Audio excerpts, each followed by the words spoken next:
এ যেন হ্যামিলিয়নের বাঁশিওয়ালা, হাতে বাঁশি না থাকলেও মুখ দিয়ে আয় বলে ডাকতেই ছুটে আসছে শত শত হনুমান। এই দৃশ্য ঝিনাইদহের মহেশপুর উপজেলার ভবনগর গ্রামের, যেখানে সর্বত্র চোখে পড়ে বিরল প্রজাতির এই কালোমুখ হনুমান।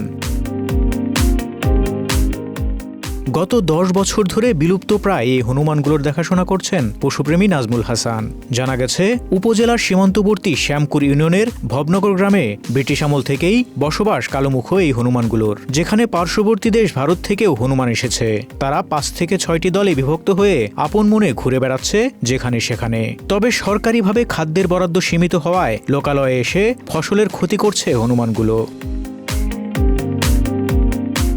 2022 সাল থেকে প্রতিদিন 16 কেজি কলা, 2 কেজি বাদাম, 2 কেজি পাউরুটি সবজি বরাদ্দ করেছে বন বিভাগ। তবে এই খাবারে ক্ষুধা মিটছে না হনুমানগুলোর। সরকারি বরাদ্দের খাবারগুলো প্রতিদিন হনুমানের সামনে নিয়ে যান পশুপ্রেমী নাজমুল। তিনি জানান, এক সময় এই হনুমানের খাবার সংকট না থাকলেও বর্তমানে বাগান ও গাছপালা কেটে ফেলায় খাবার সংকটে পড়তে হয়েছে তাদের। আর এই কারণে হনুমানগুলো ঢুকে পড়ছে লোকালয়ে, আবার কিছু চলে গেছে অন্য এলাকায়। তার দাবি, বরাদ্দকৃত খাবার হনুমানের জন্য একেবারেই অপ্রতুল, যা দিয়ে তাদের একবেলা খাবারও হয় না, তাই কৃষকের ফসলের ক্ষতি হচ্ছে। 2022 সাল থেকে এই হনুমানগুলোর সরকারিভাবে বন বিভাগ থেকে কিছু খাদ্য বরাদ্দ চলে আসছে।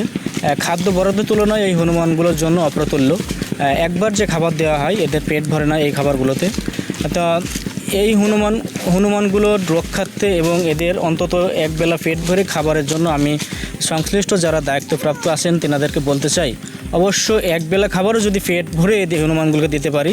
এই হনুমানগুলো আগে একটা দলে বসবাস করতো, এখন কিন্তু এদের বন জঙ্গল কমে যাওয়ায় বিভিন্ন দলে বিভক্ত হয়ে হনুমানগুলো বিচ্ছিন্ন হয়ে আসছে 5টা থেকে 6টি দলে।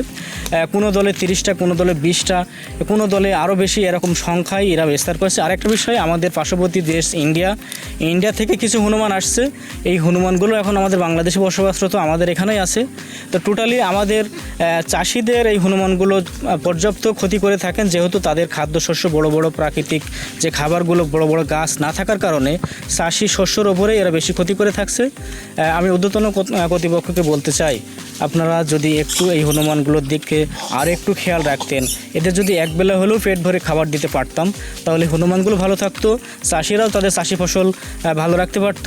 বিলুপ্ত প্রায় হনুমান দেখতে ভবনগর গ্রামে প্রতিদিনই দূর দূরান্ত থেকে আসেন দর্শনার্থীরা। এই দৃশ্য দেখে মুগ্ধ হন সব বয়সী মানুষ। তবে ক্ষুধার যন্ত্রণায় হনুমান কখনো কখনো আক্রমণাত্মকও হয়ে ওঠে বলে অভিযোগ এলাকাবাসীর। তাদের দাবি, ফসলের ক্ষতিরোধে ও হনুমানদের জীবনমান উন্নয়নে অভয়াশ্রম গড়ে তোলা জরুরি। আমি আজ হনুমান দেখতে এসেছি, মেলা খাবার দিয়েছি, বাদাম দিয়েছি, কলা দিয়েছি, সিম দিয়েছি, আর মেলা কিছু খাবার দিয়েছি। ছেলেদের নিয়ে হনুমান দেখতে এসেছি, এত হনুমান কোনোদিন দেখিনি, দেখে খুব ভালো লাগছে। আমার নিজের হাতে খাবার খাওয়াচ্ছি।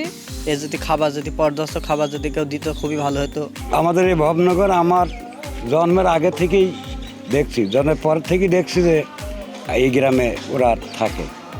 ওরা যখন খাবার দাবার না পায় তখন আমাদের বাড়িঘর বা আবাদ ঘাট খুব ক্ষয়ক্ষতি করে মাঠে ঘাটে। আমাদের ভবনগর গ্রামে যে হনুমান আছে, আমাদের এই হনুমানগুলো ঐতিহ্য, মানে অনেক এলাকার থেকে মানুষজন আসে, দেখাশোনা করে, তারা ছবি টবি নেয়, আমাদেরও ভালো লাগে।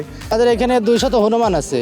আমাদের সরকার যার খাবার দিচ্ছে, এই খাবারে আমাদের হনুমানের পেট ভরছে না। আমাদের গ্রামে প্রায় 200 হনুমানের আছে। এটা হচ্ছে আমার বাপদাদার কিংবা তার আগে থেকে, অনেক আগে থেকে হনুমানগুলো এখানেই থাকে।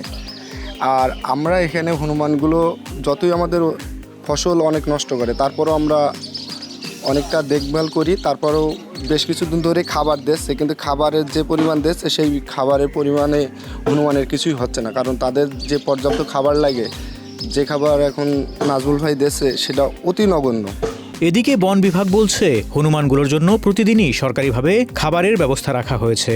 কেউ হনুমান শিকার করলে তাদেরকে আইনের আওতায় আনা হবে বলেও জানানো হয়। প্রতিদিন 15 কেজি রুটি, 2 কেজি করে কলা, 2 কেজি বাদাম এবং 2 কেজি ফ্রুটস দিয়ে প্রতিদিনের খাদ্য খাওয়ানো হয়, যার ফলে হনুমানগুলি অত্র এলাকার কৃষি ফসলের তেমন কোনো ক্ষতি সাধন করে না। তবে এলাকায় অনেক মানুষের অভিযোগ আছে যে এগুলো তাদেরকে ক্ষতি করে এবং এখান থেকে এদেরকে বিতাড়িত করা যায় কিনা। প্রকৃতির প্রাণী, এখানে বিতাড়িত করার কোনো সুযোগ নাই। ওরা এখানে ভালোবেসে এবং এখানে আশ্রয়স্থল হিসেবে ওরা এখানেই পছন্দ করে, বিধায় অনেক দিন যাবৎ এখানে আছে। আমরা এদেরকে দেখভাল করি। তবে এখানে বন্যপ্রাণী হনুমান নিয়ে কেউ ক্ষতি সাধন করিলে বা কেউ যদি ইচ্ছাকৃতভাবে তাদেরকে ক্ষতি সাধনের চেষ্টা করে থাকে, আমরা সংবাদ পেলে সেখানে আমরা গিয়ে তাদের প্রতিহত করি এবং বন্যপ্রাণী আওতায় তাদেরকে শাস্তিমূলক ব্যবস্থা গ্রহণের চেষ্টা করে থাকি। দেশে 3 প্রজাতির হনুমানের মধ্যে শুধু কালোমুখ হনুমানই দিনের বেলা বেশিরভাগ সময় মাটিতে কাটায়। রাত ছাড়া তেমন একটা গাছে চড়ে না এরা। সাধারণত সকাল ও বিকেলে খাদ্যের সন্ধানে বের হয় এই হনুমানগুলো। বন বিভাগের রেকর্ড বলছে বর্তমানে ভবনগর গ্রামে 2 শতাধিক কালোমুখ হনুমান রয়েছে। তবে এক সময় এই সংখ্যা দ্বিগুণেরও বেশি ছিল। প্রাকৃতিক আবাস সংকোচন, খাদ্যের অভাব আর মানবসৃষ্ট বৈরী পরিবেশের কারণে সংখ্যাটি দ্রুত কমছে। ফলে ধীরে ধীরে হারাতে বসেছে এই অঞ্চলের জীববৈচিত্র্য।